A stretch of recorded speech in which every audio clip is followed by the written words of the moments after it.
বিশ্বের সবচেয়ে অদ্ভুত আকৃতির দেশ কোনটি? ব্রাজিলের আকৃতি কিসের মতো জানলে আপনি অবাক হয়ে যাবেন।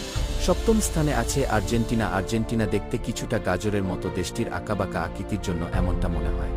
ষষ্ঠ স্থানে আছে মেক্সিকো। মেক্সিকো দেখতে অনেকটা শিং ভাঙ্গা হাঙ্গরের মতো। মেক্সিকান ক্যালিফোর্নিয়া হচ্ছে হাঙ্গরে ভাঙ্গা শিং এবং মেক্সিকোর এই অংশটা হচ্ছে হাঙ্গরের লেজ। পঞ্চম স্থানে আছে স্লোভেনিয়া। স্লোভেনিয়া দেখতে অনেকটা মুরগের মতো, এটা হচ্ছে মুরগের মাথা এবং এটা হচ্ছে এর লেজ। চতুর্থ স্থানে আছে স্পেন। স্পেন দেখতে অনেকটা মানুষের হাতের মতো, আপনি চাইলে স্পেন এর সাথে হ্যান্ডসেট করতে পারবেন। অনেকে মজা করে স্পেনকে হ্যান্ড স্পেন ডেকে থাকে। তৃতীয় স্থানে আছে নরওয়ে। নরওয়ে দেখতে অনেকটা চামচের মতো, দেশটির উপরিভাগ বাঁকা থাকায় চামচের হ্যান্ডেলের আকার ধারণ করেছে।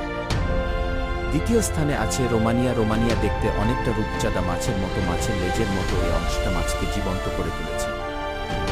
অবশেষে প্রথম স্থানে আছে ব্রাজিল। ব্রাজিল দেখতে অনেকটা গরুর মতো, তাই ব্রাজিলকে অনেকে কাউজিল বলে থাকে।